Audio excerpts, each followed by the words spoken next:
Vamos orar. Deus, muito obrigado por essa manhã, por estarmos aqui. Obrigado pelo sangue de Jesus, como nós cantamos. Obrigado porque o Senhor nos ama tanto, nos dá a sua palavra. E obrigado porque o Senhor nos traz aqui esta manhã para ouvir da sua palavra, do seu amor por nós. Obrigado porque podemos estar aqui como instrumentos do Senhor para exaltar o seu nome, não pessoas, não seres humanos, mas o Senhor. Que é graças a Ti que estamos aqui, é graças a Ti que podemos louvar, é graças a Ti que podemos ser perdoados, é graças a Ti que podemos ter esperança, e é graças a Ti que podemos ter uma família espiritual. Muito obrigado, usa-me, Senhor, para poder tocar os corações, Deus, e que a Sua palavra seja evidenciada, e que ela seja o ponto que vai tocar os corações aqui nesta manhã. Muito obrigado, em nome de Jesus, que eu agradeço. Amém.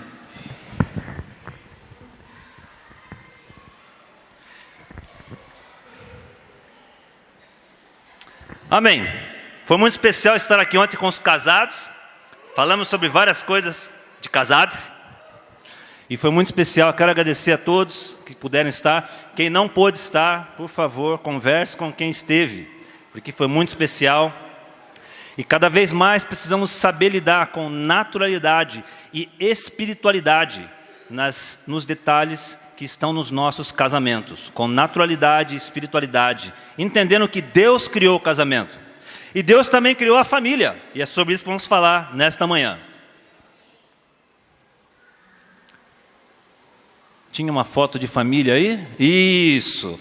Família é sempre assim, né? Uma família feliz, uma família que está radiante, uma família que está brilhando. No próximo slide, nós vamos ver alguns significados de família. Pode passar os dois próximos. Eu tirei isso da internet. Família, grupo de pessoas que vivem sob o mesmo teto. Bem genérico, mas é uma descrição. Grupo de pessoas que possuem grau de parentesco entre si e vivem no mesmo local. E no próximo, pode passar todos os três? Isso, mais um. Perfeito. E aqui algum detalhe um pouco mais específico sobre isso. Família. A família é considerada uma instituição. Quando você coloca o nome instituição, começa a ficar um pouco mais sério, né? Instituição de ensino, instituição. A família não é simplesmente algo simples, que acontece por acaso. Na família, nós somos responsáveis por promover a educação dos filhos, dentre outras atividades. E no seio familiar, que são transmitidos os valores morais e sociais que servirão de base para o processo de socialização da criança. Ou seja, a família é uma instituição muito importante. No próximo slide, um resumo dessas coisas. Mais um, isso, até aí. Um resumo é, a família é uma instituição, objetivo de educação dos filhos, valores morais, e uma coisa que eu acrescentei é espirituais. E quando nós começamos a ver o que a família representa para a sociedade, a família não é só importante para a igreja, a família é importante para um país, para uma cidade, é importante para o nosso planeta. Temos que entender isso, irmãos, nós não podemos pensar somente na nossa igreja. Se nós pensamos só aqui, nós não queremos cidadãos para influenciar o mundo. Temos que pensar um pouco maior. E como nós pensamos assim, e quando nós pensamos assim, ou talvez você nem pense assim, tem alguém que tem pensado, alguém que sabe disso, e por isso que ele tenta destruir as famílias, afastar os casais. Isso tem acontecido com muita frequência na nossa sociedade. Ou vocês acham que é por acaso, que aproximadamente 50%, talvez o Léo, como advogado, sabe até a percentual correto, talvez até mais, mas sempre se fala percentual de 50% ou mais de divórcios na nossa sociedade. No próximo slide, vamos ver alguns exemplos, como nós falamos de família, alguns exemplos na Bíblia, de famílias. Em 1 Samuel, capítulo 2, e essa escritura eu vou ler. Pode passar. Mais alguns? Mais um? Perfeito. 1 Samuel, capítulo 2, versículo 22. E a Bíblia diz assim: Eli, já bem idoso, ficou sabendo de tudo que seus filhos faziam a todo o Israel, e que eles se deitavam com as mulheres que serviam na entrada da tenda do encontro. Por isso lhes perguntou: por que vocês fazem essas coisas? De todo o povo ouço a respeito do mal que vocês fazem. Não, meus filhos, não é bom o que escuto se espalhando entre o povo do Senhor. Se o homem pecar contra outro homem, os juízes poderão intervir em seu favor. Mas se pecar contra o Senhor, quem intercederá por eles? Seus filhos, contudo, não deram atenção à repreensão de seu pai, pois o Senhor queria matá-los. E pulando para o versículo 29, aí já é um profeta falando com outro. Porque vocês zombam do meu sacrifício e de minha oferta, que determinei para a minha habitação? Porque você honra seus filhos, e é um profeta falando agora com Eli, o pai desses garotos. Porque você honra seus filhos mais do que a mim, deixando-os engordar com as melhores partes de todas as ofertas feitas pelo meu povo Israel? Sabe, aqui nós temos um exemplo complicado. Era um homem responsável pelo templo, responsável pelos sacrifícios, porém, ele não tinha um pulso com seus filhos. Qual foi o problema? Os filhos ficaram rebeldes, e quando ele tentou fazer algo, os filhos simplesmente falaram: não quero saber, e continuaram. O problema é como essa história acabou. Eles morreram e Eli foi destituído desse cargo. Isso foi muito triste. E o que acontece? O que nós podemos aprender com esse exemplo de família? O que nós podemos pensar sobre isso? Que esse exemplo não está longe da nossa realidade. Se a Bíblia foi colocada para nos ensinar, então esse exemplo pode ser o exemplo na minha família, pode ser o exemplo na sua família. Precisamos tomar cuidado. Um outro exemplo, e esse exemplo é bem conhecido também, no próximo slide. Pode passar? Isso, muito bom. Em Gênesis capítulo 4, versículo de 1 a 9, você pode anotar, eu não vou ler esses versículos, mas fala sobre Caim e Abel. E de novo, nós falamos ontem que Deus apresentou Eva para Adão. Os dois fizeram a família e os dois tiveram filhos. Foi incrível. Porém, esses filhos um dia decidiram fazer algo muito legal. De livre e espontânea vontade, eles ofereceram sacrifícios a Deus. Isso foi incrível. Vê-los de uma maneira espontânea, oferecer o sacrifício a Deus. Qual foi o problema então? O problema foi que Caim ofereceu algumas coisas e Abel ofereceu as melhores partes.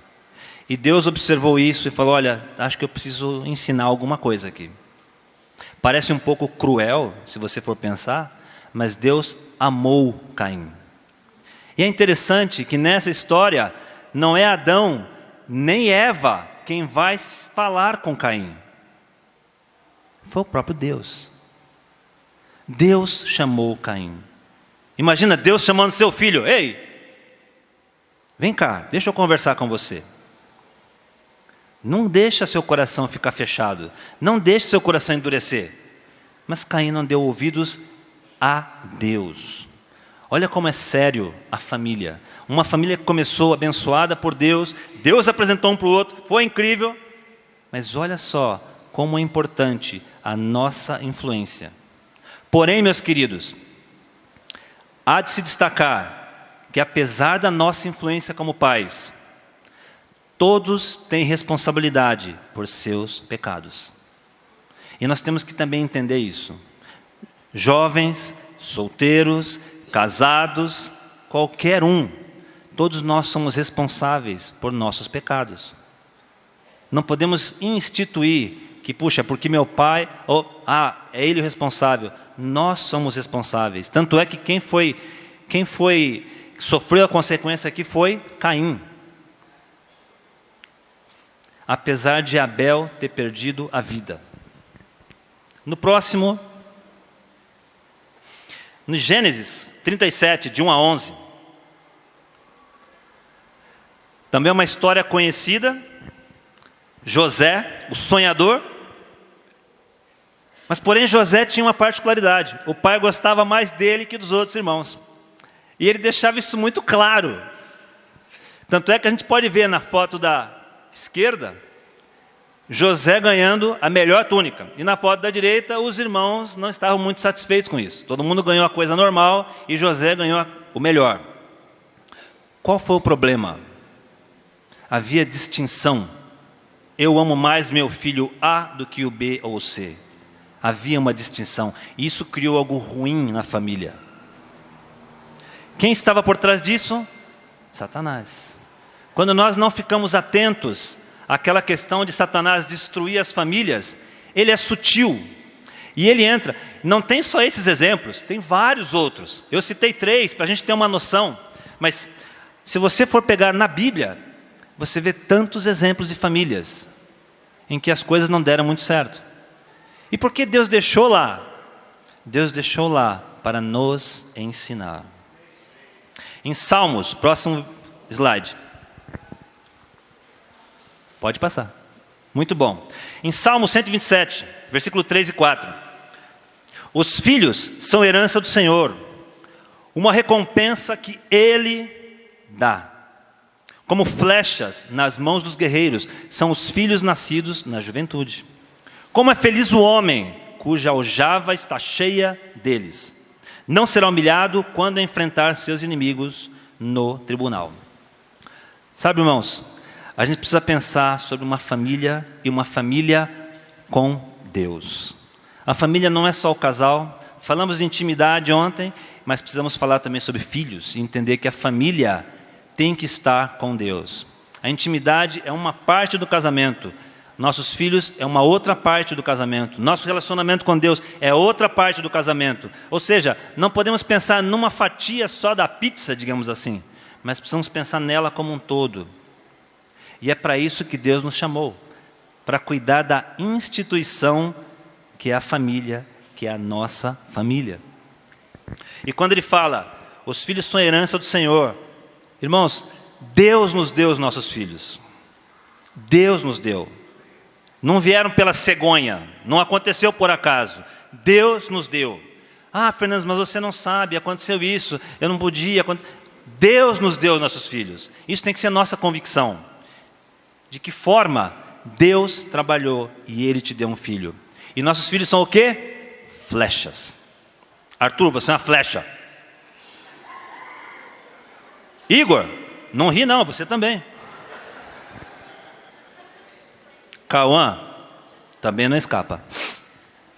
Nossos filhos são flechas. Para que serve uma flecha? Para nos defender e atacar. As flechas estão do nosso lado. As flechas intimidam o inimigo. As flechas estão do nosso lado para nos ajudar o quê? Na batalha. Filhos, vocês estão aqui, jovens estão aqui para ajudar seus pais na batalha. Vocês podem achar que vocês não têm importância muitas vezes, que seus pais são chatos, pegam no pé.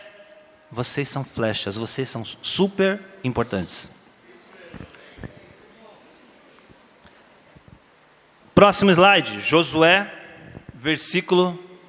capítulo 24. Do 14 ao 15. Esse é um ponto conhecido, onde Josué chama o povo. Vamos lá para Josué 24. É importante nós lermos esse versículo.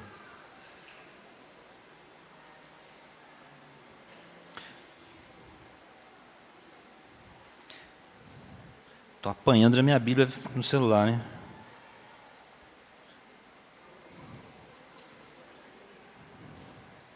Josué, capítulo 24. É o último livro, o último capítulo. O versículo 14 e 15 falam assim: Josué reuniu o povo Ele fala assim: agora temam o Senhor e sirvam-no com integridade e fidelidade. Joguem fora os deuses que os seus antepassados adoraram, além do Eufrates e no Egito, e sirvam ao Senhor. Se, porém, não lhes agrada servir ao Senhor, escolham hoje a quem irão servir, se ao Deus que os seus antepassados serviram, além do Eufrates, ou ao Deus dos amorreus, em cuja terra vocês estão vivendo. Mas eu e a minha família serviremos ao Senhor. Irmãos, vivemos numa sociedade em que a religiosidade, ou o adorar a Deus, é mais voltado para o público feminino. Em muitas igrejas, quem mais está lá são mulheres. Na frente, mulheres. Nós fomos uma vez num treinamento, a Patrícia nos levou num treinamento para aula de crianças, 80% ou 90% mulheres. Impressionante. Os homens têm se escondido da sua responsabilidade. Para nós é mais cômodo. E eu me coloco nessa situação. Para mim é mais fácil ficar no sofá. Deixa a Tereza. Já falam que é a dona de casa, né? Ela que se vira, então. E a gente se acomoda. A gente se acomoda, a gente deixa a vida me levar, como fala a música. Deixa a vida me levar. E se a mulher fizer certo, ótimo. Se fizer errado, você reclama, mas você fica lá. Eu sou homem, posso ficar sossegado, tomar minha cervejinha, ver meu joguinho e deixar a coisa rolar. Não, as coisas vão acontecer. Sabe, irmãos, um homem de Deus, ele luta por sua família.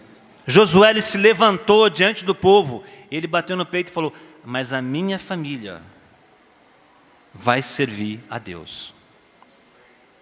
Isso tem que ser nossa convicção, irmãos. A minha família vai servir a Deus. Mas Fernandes, tem a situação, a minha família vai servir a Deus. E um homem de Deus nunca desiste. Mas Fernandes, tem a situação, se você nunca desiste, seu filho tem uma chance. Mas se você desiste, seu filho vai perder qualquer chance. Você decide. Tem essa imagem, onde fala que os pais fazem uma casinha para proteger os filhos. Esse é o nosso papel. Defender nossos filhos contra as armadilhas de Satanás. Irmãos, temos que pegar... Eu vi um filme uma vez, chamado Corajosos, muito bom. De homens da sociedade, alguns homens de uma igreja, aí tinham outros que chegaram na cidade, começaram a trabalhar no corpo de bombeiros, ficaram amigos, e outras pessoas se juntaram, mas era um grupo de homens. E eles praticamente se reuniam para conversar. Então, estavam sentados na mesa, tomavam refrigerante, uma água, alguma coisa, e ficavam conversando e abrindo.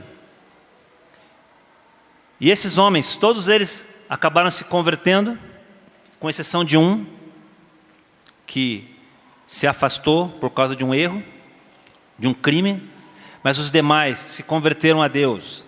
E o final do filme é um deles fazendo uma palestra na igreja e falando: ei, nós homens precisamos assumir. Eu vou assumir. Quem vai fazer? Eu. Quem vai assumir? Eu. Quem vai lutar? Eu. Quem vai lutar na minha casa? Eu. Quem vai ser puro? Eu. Quem vai ser aberto? Eu. Temos que assumir isso. Se nós tomamos essa postura, nossas famílias terão muito mais segurança na nossa postura espiritual. E, irmãos, o mundo nos engana. No próximo slide, tem um monte de coisa, as amizades, computador, o pecado, celular. Gente, e quando eu fiz esse slide, o Arthur me ajudou um pouco também. Muito obrigado, meu filho, foi ótimo. Ele até digitou algumas coisas aqui, até umas escrituras. Então, essa pregação foi feita a 6 mãos. Tereza me ajudou muito, Arthur me ajudou na edição de algumas coisas. Mas uma coisa que nós precisamos enxergar: o mundo nos engana com muita facilidade. Muitas pessoas se oferecem para ser nossos amigos, quando na verdade não são. Nos computadores, o que você anda vendo no seu computador? Todo mundo tem a senha na sua casa? Jovens, é possível ver o seu computador? Seu celular, quais são os conteúdos? Gente, essa foto da maçã, a pessoa sendo tentada, isso é todo dia, a todo momento. Nós vamos passar. Satanás vai tentar nos enganar. E é interessante que a coisa é tão assim que durante a ceia nós cantamos, não sei quantos perceberam, mas a música da ceia falava: a dureza do pecado não deixa meus olhos verem, muito longe do eterno, que vida vou escolher. A gente canta isso como se fosse algo, durante a ceia, que legal. Pensa na letra, que vida eu vou escolher. A dureza do pecado não deixa meus olhos verem. Muitas vezes você não vai ver, por quê? É a dureza do pecado. No próximo slide, a diferença é o comportamento. Em 2 Tessalonicenses, capítulo 1, versículo 12.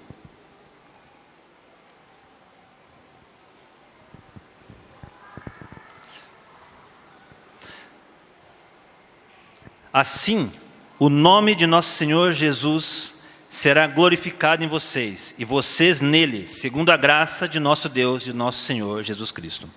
Esse é o trecho da NVI, e na NTLH tem um termo que eu gosto, que é assim: assim Jesus, o nosso Senhor, será louvado por causa do comportamento de vocês. E a reticências continuou.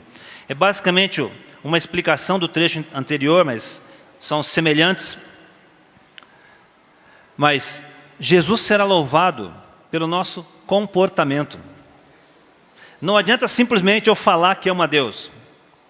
Palavras são palavras. Alguém disse uma vez que uma atitude ou uma ação fala mais do que 1000 palavras. É muito melhor eu ter na prática o que eu falo do que simplesmente ter na teoria. Meus queridos, Jesus será louvado pelo nosso comportamento. Somos o mesmo em qualquer lugar? Isso é sempre um desafio.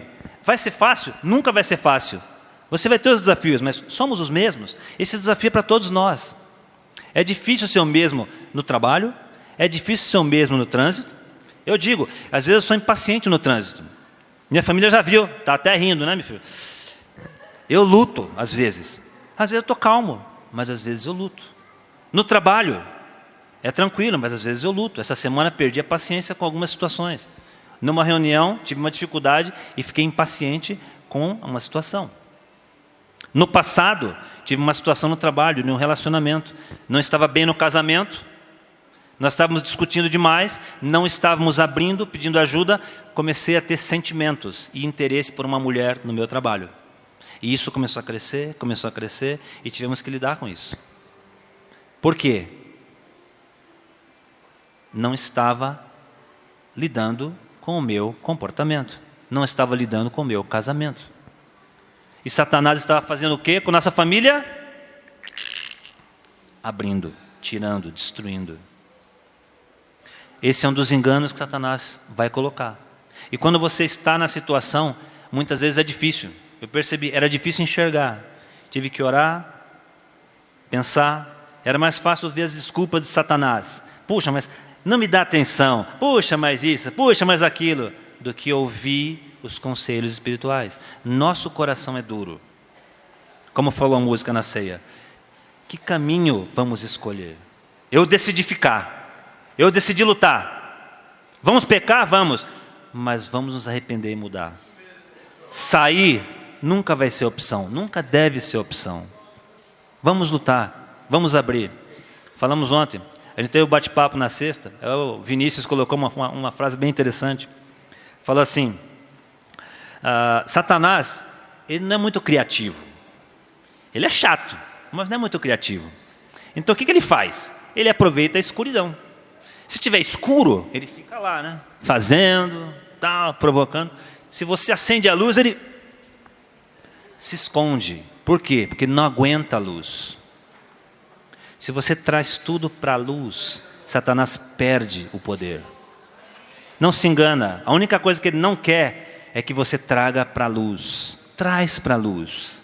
Satanás vai perder o poder e você vai se libertar. É o contrário, por favor, não se enganem com isso. Filipenses 4, 12 e 13.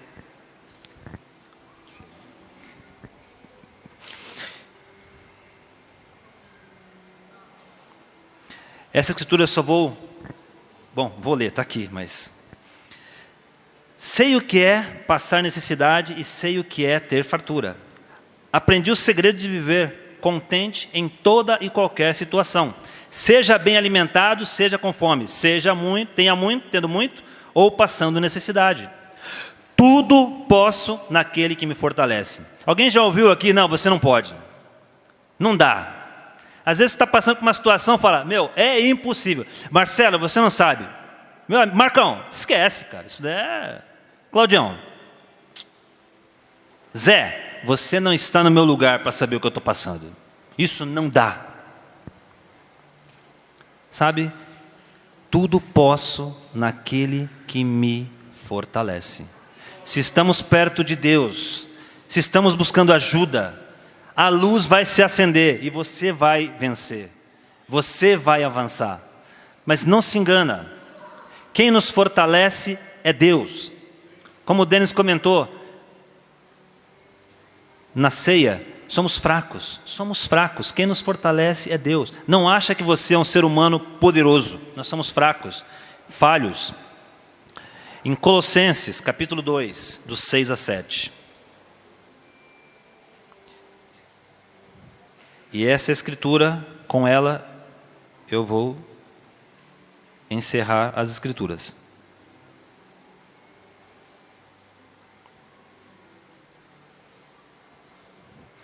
Colossenses 2, 6 a 7. Portanto, assim como vocês receberam a Cristo Jesus, o Senhor, continuem a viver nele, enraizados e edificados nele, firmados na fé, como foram ensinados, transbordando de gratidão.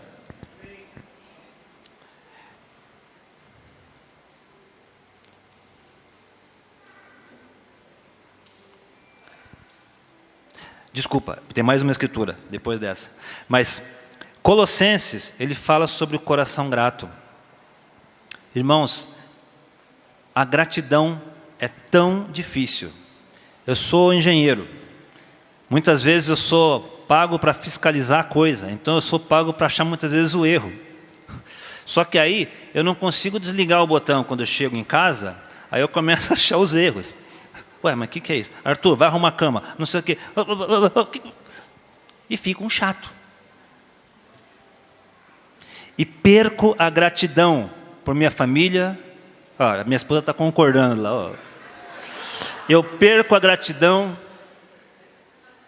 ao invés de chegar e agradecer por minha família estar lá me esperando, agradecer pelo que eles prepararam, agradecer pelo meu filho, pelas coisas que me faz, que me ajuda.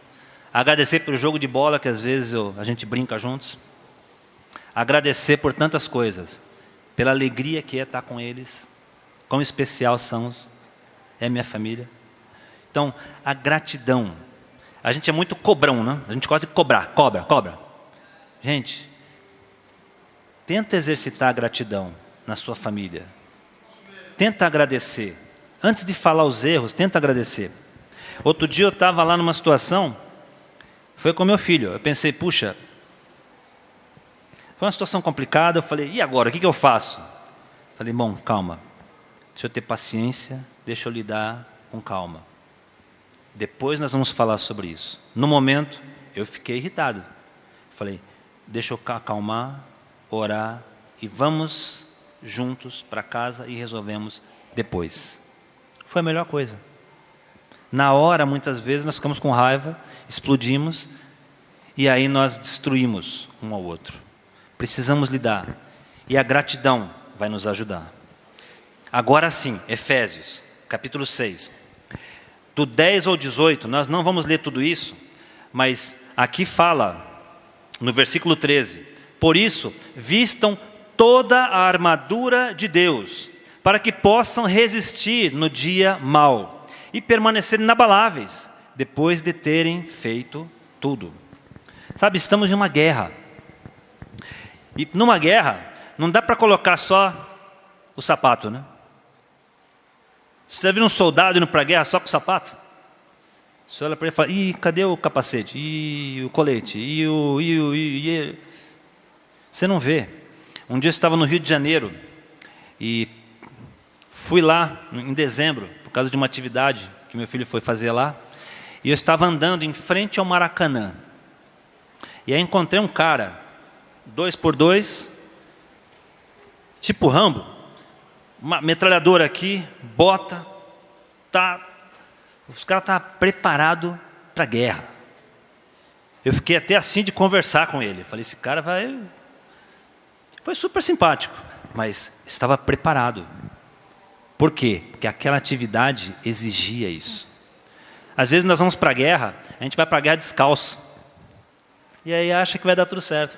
Não, eu sou brasileiro, Deus é brasileiro, corintiano, preto e branco, estamos na Zona Leste, do lado de Itaquerão, aqui é nós. E, gente, não é... A gente tem que se preparar. A gente tem que se armar. Se você vai despreparado, Satanás, mais do que ninguém, sabe exatamente o que você não levou e sabe exatamente onde te atingir. E é no seu ponto fraco que ele vai. O meu é com impureza, é com impaciência. Qual é o seu? Ele vai atacar. Ele não vai atacar uma vez, não vai atacar com 2 vezes, vai atacar várias vezes. Por isso que Deus fala, vistam toda a armadura de Deus. Se você está na guerra, e se você persevera até o fim, com toda a armadura de Deus, você vai vencer. O próximo. Irmãos, eu quero terminar com essa frase. Deus nunca nos deixou. Jovens, Deus nunca nos deixou. Casados, Deus nunca nos deixou. Deus sempre está ao nosso alcance. Ele nos ama e Ele cuida de nós.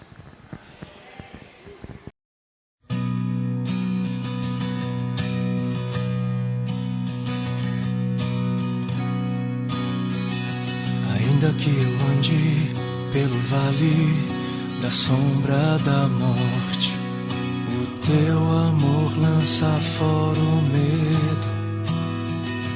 Ainda que eu me encontre bem no meio das tempestades da vida, não voltarei, pois perto estás.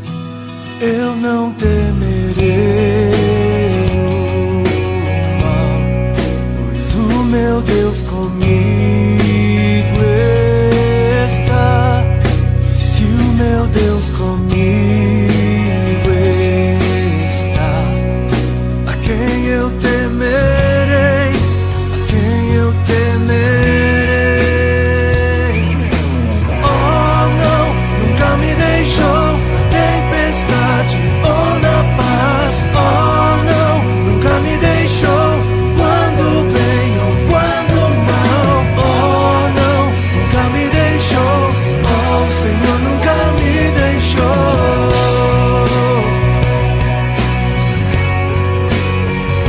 Eu posso ver a luz que está vindo ao coração que espera, incomparável, gloriosa luz. E haverá um fim aos problemas, mas até este dia